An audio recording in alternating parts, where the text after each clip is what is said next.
mga taong bumubuo sa paaralan at ang kanilang gampanin. Katulad ng isang tahanan, ang paaralan ay binubuo ng iba't ibang tao na may kanyang-kanyang tungkulin na dapat gampanan. Tingnan ang bawat larawan kung ano-ano ang kanilang tungkulin bilang kabahati ng isang paaralan.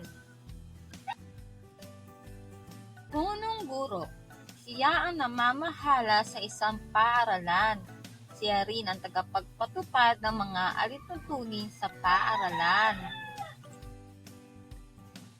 Guro, siya ang nagbibigay impormasyon at nagpapaunlad ng kasanayan ng bawat mag-aaral sa loob ng silid-aralan. Doktor, ang doktor ay nangangalaga at nagpapagaling sa mga mag-aaral na nakararanas ng sakit sa loob ng paaralan.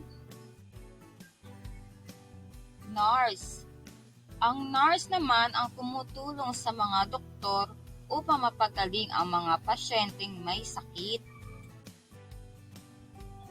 Guardia, ang guardia ay siyang nagbabantay upang mapanatiling ligtas ang bawat tao na nasa loob ng isang paaralan.